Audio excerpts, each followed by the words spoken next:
এই মুভির শুরুতে আমরা একটি গ্রামের দৃশ্য দেখি যেখানে একজন মহিলা সন্তান জন্ম দিচ্ছিল।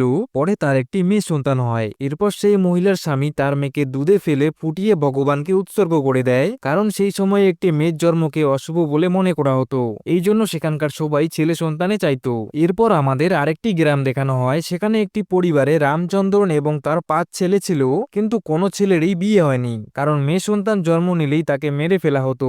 এই পরিবারে কাজ করার জন্য রঘু নামের একটি নিচু জাতের ছেলেকে রাখা হয়। বড় ছেলে রামসাধন তার বাবাকে বলে সে তার বিয়ে দ্রুত করিয়ে দিই, কারণ তার বয়স পেরিয়ে যাচ্ছে। রামচরণ বলে সে তার জন্য মেয়ে খুঁজছে, কিন্তু এই গ্রামে তো দূরের কথা, আশেপাশের গ্রামেও কোনো মেয়ে নেই। এই কথা শুনে রাকেশ এবং তার ভাইয়েরা খাওয়া ছেড়ে চলে যায়, তবে সূর্য তাদের সঙ্গে যায় না। পরে গ্রামের অনেক লোক এক বাড়িতে টিভি দেখতে যায়। সেই বাড়িটি ছিল তাদের সিনেমা হল। সেখানে তারা অশ্লীল সিনেমা দেখে। টিভি দেখার সময় সেখানকার বৃদ্ধ লোকেরা হতাশ প্রবেশ করে, কারণ তাদেরও এখনো বিয়ে হয়নি।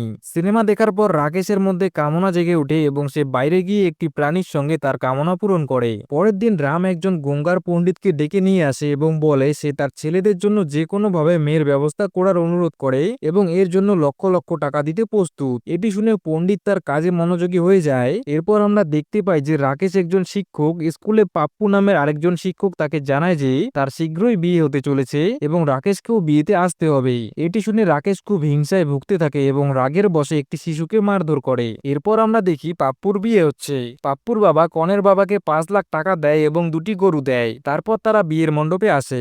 মণ্ডপে পণ্ডিত কনের পায়জামা টেনে দেখে, কিন্তু কনে মেয়ে নয়, একজন ছেলে হয়। এই প্রতারণার ঘটনা ঘটে কারণ কিছু লোক টাকার জন্য ছেলেদের মেয়ের বেশে বিয়ে করিয়ে টাকা নিয়ে পালিয়ে যেত।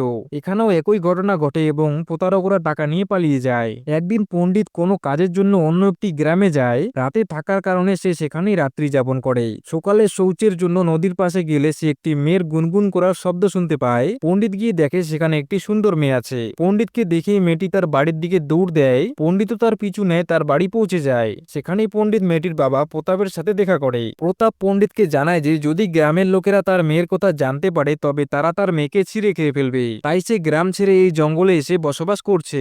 এরপর পণ্ডিত তাকে তার মেয়ের বিয়ে রাম প্রধানের বাড়িতে দেওয়ার প্রস্তাব দেয় এবং তার সঙ্গে 1 লাখ টাকা দেওয়ার কথাও বলে। এটি শুনে প্রতাপ রাজি হয়ে যায়। এরপর পণ্ডিত রামশরণের কাছে যায় এবং তাকে ও সূর্যকে তার সাথে নিয়ে যায়। তারপর প্রতাপ রাকেশের একটি ছবি দেখে। ছবি দেখার পর প্রতাপ জানায় যে সে তার মেয়ের বিয়ে রাকেশের সাথে নয়, বরং সূর্যের সাথে করবে, কারণ সূর্যকে তার শিক্ষিত এবং ভদ্র মনে হয়। এটি শুনে রাম রাগ হয় এবং চলে যেতে চায়, কিন্তু পথে সে ভাবে যে সূর্য যদি তার কথা মেনে চলে তবে তা ঠিক আছে। এরপর আমরা দেখি প্রতাপ আরো 5 লাখ টাকা পায় এবং বিয়ের ব্যবস্থা করে। বিয়ের পর রামচরণ কল্পীকে বাড়িতে নিয়ে আসে এবং সবাইকে জানায় যে প্রথমে তারাই অধিকার, কারণ সে বড় ছেলে। সে বলে তোমরা নিজেদের নিয়ে চিন্তা করছো, কিন্তু তোমাদের মা মারা যাওয়ার পর আমি কিভাবে জীবন কাটিয়েছি তা একমাত্র আমিই জানি, তাই কল্পীর সাথে প্রথম আমিই থাকবো। এরপর রামচরণ কল্পীর ঘরে যায় এবং তার সাথে রাত কাটায়, কিন্তু পরের দিন সকালে কল্পী জানতে পারে যে গত রাতে তার সাথে থাকা ব্যক্তি আর কেউ নয়, তার শ্বশুর। এরপর একে একে সব ভাই কল্পীর সাথে রাত কাটায়। 5জন ভাই তাদের কামনা পূরণের জন্য কল্পীকে ব্যবহার করতে থাকে।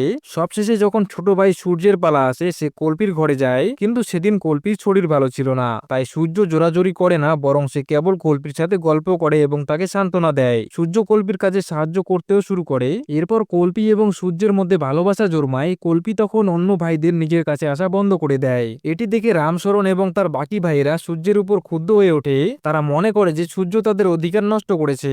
তাদের লালসা এতটাই বেড়ে যায় যে তারা অকল্পনীয় মাত্রায় নিচে নেমে যায়। একদিন রামশরণ এবং তার 4 ভাই মিলে সূর্যকে মেরে ফেলে। সূর্যের মৃত্যুতে কল্পী পুরোপুরি একা হয়ে যায়। এরপর রামশরণ এবং তার ভাইরা বারবার কল্পীকে জোর করে তাদের সঙ্গে থাকার জন্য বাধ্য করে। কল্পী চাইলেও কিছু করতে পারে না।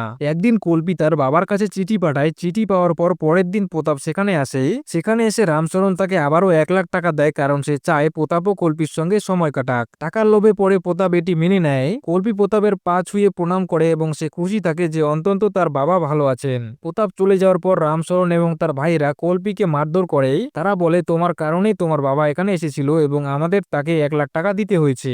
মার খাওয়ার পর কল্পী রঘুকে বলে যে সে এখান থেকে পালাতে চায় এবং তার সাহায্য দরকার। পরের দিন রঘু কল্পীকে নিয়ে পালানোর চেষ্টা করে, কিন্তু মাঝপথে রামশরণ এবং তার ছেলেরা তাকে ধরে ফেলে। তারা রঘুকে সেখানেই মেরে ফেলে। এরপর কল্পীকে ধরে এনে গোয়াল ঘরে বেঁধে রাখে। এদিকে রঘুর পরিবারের লোকেরা জানতে পারে যে রামশরণ এবং তার ছেলেরা রঘুকে হত্যা করেছে। প্রতিশোধ নিতে তারা রামশরণের বাড়িতে আসে। যখন রঘুর চাচা কল্পীকে বেঁধে রাখা অবস্থায় দেখে, তখন সে কল্পীকে বলে তোমার জন্য এই সবকিছু ঘটেছে। এরপর রঘুর চাচা কল্পীর সঙ্গে জোর করে সম্পর্ক স্থাপন করে। এরপর সে তার গোষ্ঠীর লোকেদের কাছে গিয়ে তাদের উস্কানি দেয় এবং বলে যে উচ্চবর্ণের লোকেরা তাদের শিশুকে হত্যা করেছে। কিছুদিন এইভাবেই চলতে থাকে। এরপর দেখা যায় কল্পি গর্ভবতী হয়ে যায়। রামচরণ তখন কল্পিকে আবার তার ঘরে ফিরিয়ে নিয়ে আসে। তবে ঘরে সবাই বিভ্রান্ত হয়ে পড়ে কল্পির সন্তানের পিতাকে। রামচরণ বলে যেহেতু প্রথমবার সে কল্পির সঙ্গে শারীরিক সম্পর্ক করেছিল তাই সন্তান তার। কিন্তু এই খবর যখন রঘুর চাচার কানে পৌঁছয় তখন সে গুজব ছড়িয়ে দেয় যে সন্তানের পিতা তার ভাই, কারণ সে চায় কল্পি তার সঙ্গে থাকুক। এরপর রঘুর পরিবারের লোকেরা কল্পিকে ফিরিয়ে আনতে রামচরণের বাড়িতে আসে। তবে রামচরণ ও তার ছেলেরা ক্রোধে ফেটে পড়ে এবং তাদের উপর গুলি চালাতে শুরু করে। এই গুলিতে রঘুর ভাই মারা যায়, বাকি লোকেরা পালিয়ে যায়। রাকেশ ও তার ভাইরা তাদের পিছু ধাওয়া করতে করতে তাদের গ্রামে পৌঁছে যায়। তখন রঘুর চাচা তার পুরো গোষ্ঠীকে নিয়ে রামচরণ ও তার ছেলেদের উপর আক্রমণ করে এবং তাদের হত্যা করে। এর মধ্যে রামচরণ ক্ষোভে ফেটে পড়ে এবং কল্পিকে পুড়িয়ে মারতে চায়। তখন কল্পি একটি ছুরি তুলে নিয়ে রামচরণকে মেরে ফেলে। গ্রামবাসীরাও তখন নিজেদের মধ্যে মারামারিতে জড়িয়ে পড়ে। এরপর কিছুদিন পর কল্পির একটি মেয়ে হয়, কিন্তু আশ্চর্যজনকভাবে তারা দুঃখিত না হয়ে খুশি হয়। তবে মুভির শেষে দেখা যায় যে সমাজের প্রতিটি মানুষই মেয়েদের প্রয়োজনীয়তা অনুভব করে, আর এই গুরুত্বপূর্ণ বার্তা দিয়ে এই সিনেমাটি শেষ হয়।